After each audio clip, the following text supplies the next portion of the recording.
Hello and welcome to day 10 of my 3,000-mile road trip to the south and back.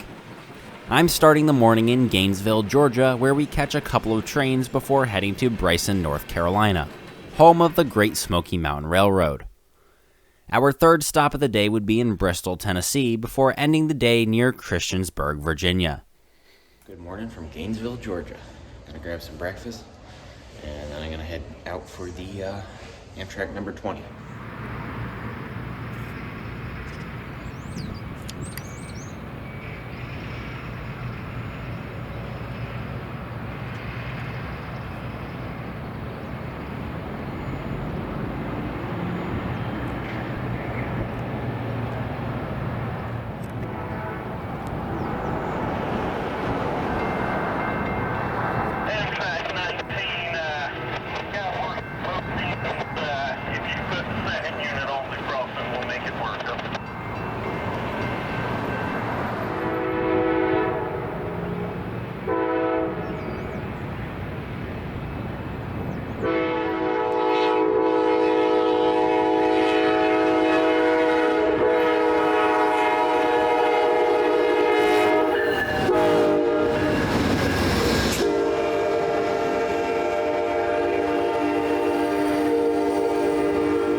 Nice eastbound stack train to start off our morning.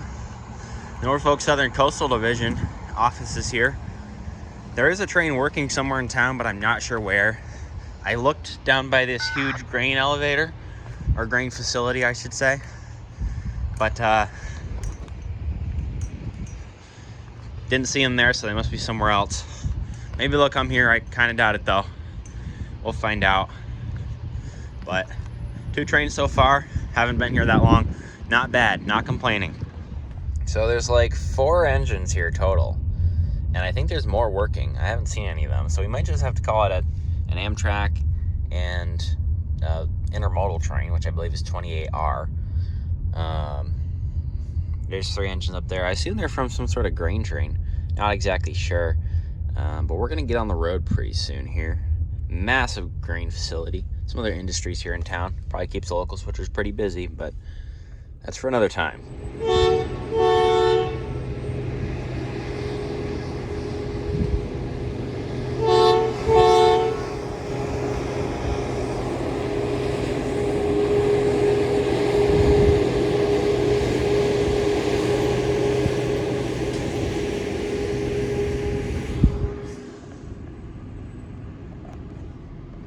Well, we got a little local action here.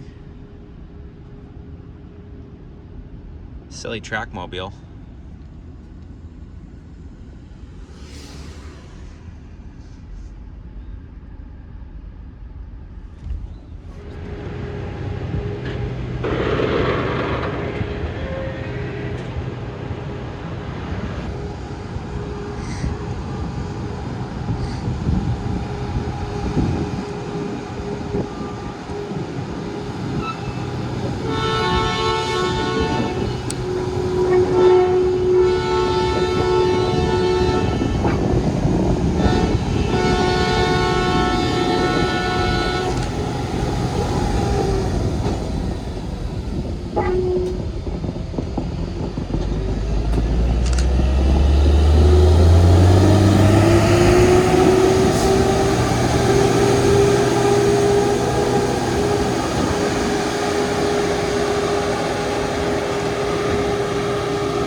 Well, that was cool, but this place is loud. It's not so nice, and we got a long day, so we're gonna get on the road here from Gainesville, Georgia. Look at how bad these tracks are, and the road. The road is worse than the tracks. It's terrible. It's just terrible. But we're gonna move on. Just missed a stacker here north of Gainesville, Georgia. There it goes. May or may not have had a BNSF on it.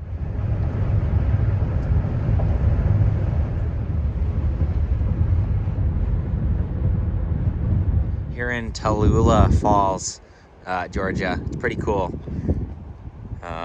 There's like a state park and stuff, and probably more stuff we can see, but for now we can just get a little overview of the overlook. Try not to get too close here. But yeah, it's pretty cool.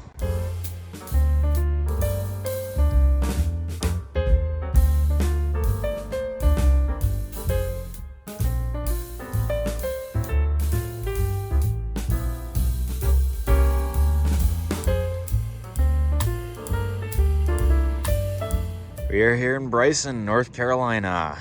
Welcome to the Great Smoky Mountain Railroad. There's the caboose over there. There's another caboose over here. There's what looks to be GP18 or Jeep 10. And then there's a couple 38s or 35s or 40s or something. I thought they had a 30 here. I'm not sure. We're just going to take a look at some of the equipment they have here. GP38-2. A popular locomotive class for short lines. Although I don't often see them on scenic railroads. They're usually, too expensive, whatever. They have a lot of cars. and several engines. They run a pretty big operation here. This track right here, I think, is where the old Y was. I think. And then, yeah, that track curves around. The siding, you know, reconnects to the main. So that crossing doesn't exist in-game, I don't think. But the one down here does. So where the old engine facilities used to be, you know, over there. Obviously, they're not there anymore. But yeah, it's cool that this place is still, you know, it still exists. It's still kind of historic. There's still some cool stuff going on. If it weren't for the tourist railroad, I don't think there would be any activity here. Freight has kind of shifted, dried up, and moved. So as I walk from one end of town to the other, if Bryson means nothing to you, that means you don't play Railroader. And if you don't play Railroader, you should. I'm not sponsored by them in any way. I paid for the game. I wasn't even given it for free. I don't even make content on it. I'm not really a game content creator. I just enjoy playing it. Highly recommend it. It's so much fun.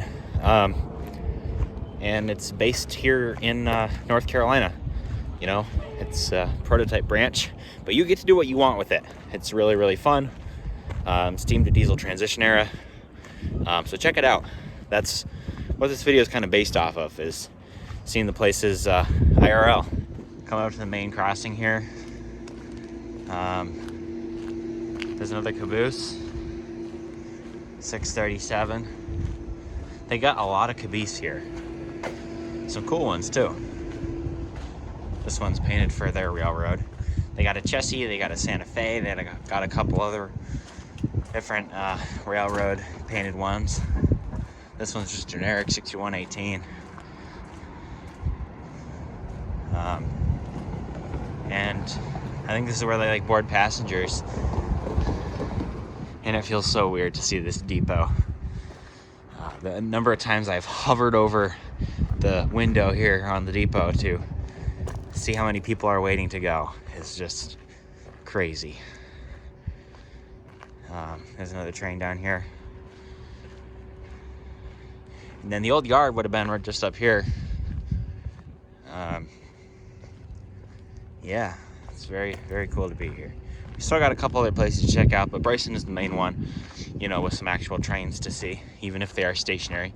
This railroad is pretty active. During the winter, I believe it's just Saturday or Sunday or Friday or some combination of those days. But probably during the summer, they run about every day, I would imagine. This is the Great Smoky Mountain Railroad. They have a pretty big fleet and a big operation. Gift shop and train museum. Guessing it's not open. We'll find out though in a minute. So Governor's Island would have been over there. It's no longer a siding. Don't really need one when you're running a tourist train. But we're gonna stay on the side of the river and head towards Ella. Helicopter doing some helicopter things. Do people live back here? Is this the police or? So here's Ella Station. We can't really get any further. We're just gonna turn around, but this is where Ella Station used to be, where it all begins. Whittier. This is like actual Whittier, not East Whittier. There's some goofy equipment up here. So Stenzel would be behind me, and Hollifield Heating is where this goofy red tank car is.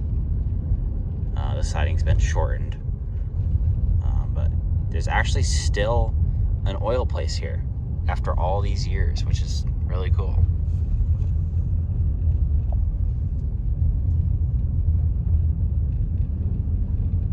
Here's East Whittier over here. There's still some like industrial type buildings where the sawmill once was. So this caught my eye as we were driving by. That right there is the Mr. Beast train.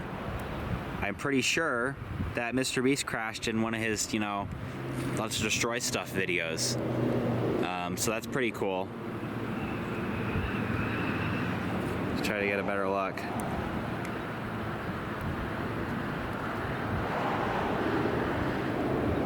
It does appear to be the Mr. Beast locomotive. Oh wow. You can still see wrecked engines down there.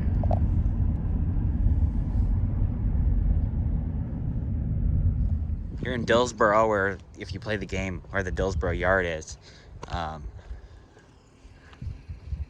Pretty cool.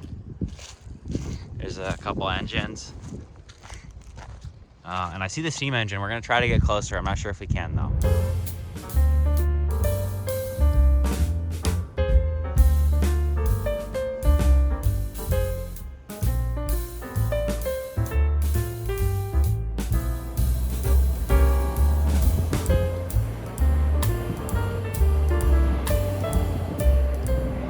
We're here in Unicoi, Tennessee. It's just north of Irwin, south of Johnson City, obviously. There's some nice mountains, but there's a transfer caboose up here. It looks like family lines, maybe L&N. We'll see when we get closer. I should not have run up that scenic overlook. I'm doing really bad, actually. We're following, I believe, CSX tracks. I should probably get out of the road. Yeah, making our way through Tennessee.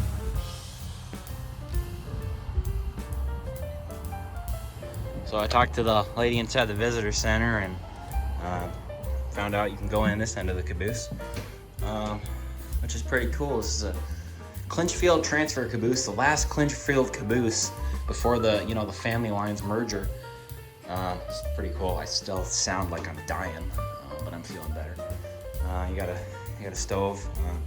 You can sit down and see where you're going. Wonder if these seats, do they like flip over? Oh yeah, look at that. I think they flip over, but go put this back. Lantern. Pretty cool in here. Get these windows open. Oh yeah, look at that. Nice. Be sure to close these before I leave, but beautiful. There's some train cars.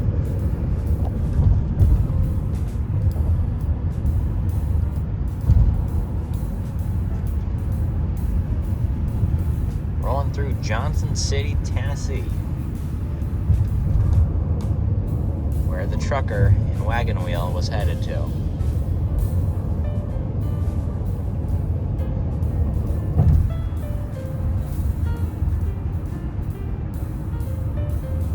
Oh, there goes some sort of maintenance train. Look at that.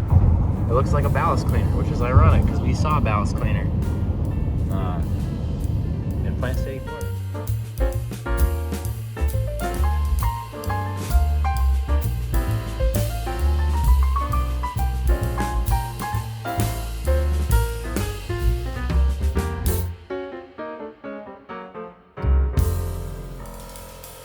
Bristol Speedway, which is NASCAR. I hate this track on NASCAR 2011 Wii edition because the turns are too sharp and you can't go max speed, which is not really a valid reason to hate it, but there it is, IRL. I'm here in Bristol, Tennessee. NS is down there.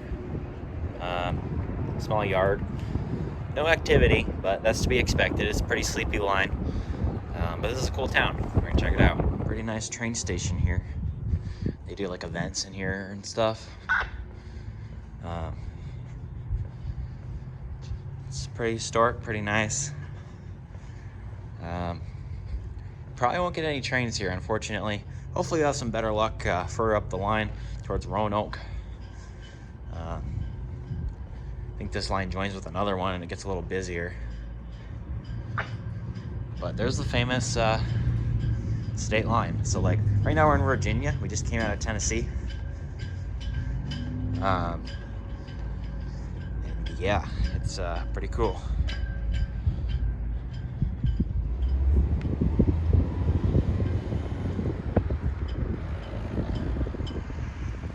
This marker signifies the birthplace of country music. Carter family, Jimmy Rogers, recorded the first country and western music to be distributed nationwide in Bristol, Tennessee on August 2nd, 1927. Here in the Birthplace of Country Music Museum. Some trains mentioned. Some fiddles. So in 1927, I'll sum this up for you guys so you don't have to listen to me yap about it. 1927, a record producer from New York came down here to Bristol, Tennessee, and put out an ad in like the papers saying, come to Bristol and have your music recorded, and he'd pay $50 a song. And he ended up with 68 songs from various artists, groups, whatever. And that's where country/bluegrass music was born, basically.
Like export locomotives on flat cars, probably for like Egypt or something. Wow. I just saw those, and I just saw a SD40 here coming out of Bristol, Tennessee.